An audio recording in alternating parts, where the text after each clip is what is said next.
Hello बच्चों, let's see this question. The question says mark the correct options. तो हमें यहाँ पर करेक्ट स्टेटमेंट्स को मार्क करने हैं. तो पहले ये जो स्टेटमेंट है, the diode valve can be used as an amplifier, ये बिल्कुल गलत स्टेटमेंट होगी. बाकी स्टेटमेंट्स को अगर हम देखें, a diode valve can be used as an rectifier, yes ये स्टेटमेंट बिल्कुल सही है.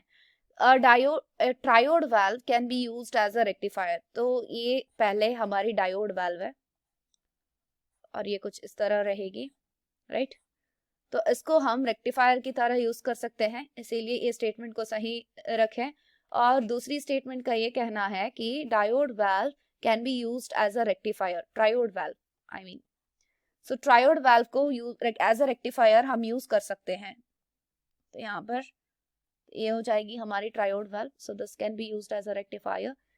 तो ऑलरेडी हम कह चुके हैं a diode valve can be used as an amplifier, तो ये स्टेटमेंट बिल्कुल गलत है.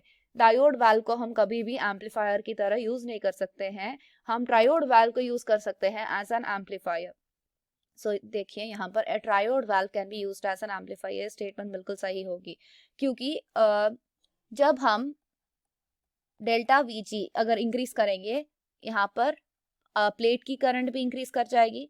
तो हम कह सकते हैं कि triode valve as an amplifier की तरह वर्क करेगी. तो छोटी चेंज आने पर, मतलब सोर्स के वोल्टेज पर छोटी सी चेंज भी आए तो डेल्टा वीजी मतलब ग्रिड वोल्टेज की वैल्यू ज्यादा हो जाती है, तो इसीलिए करंट भी बढ़ जाती है. तो एज एन एम्पलीफायर की तरह वर्क करेगी एक triode valve. So this will be the सही स्टेटमेंट. तो हमारे स्टेटमेंट्स और करेक्ट ऑप्शंस अगर देखें, ए, B and D are correct options. I hope you understand it well. All the best.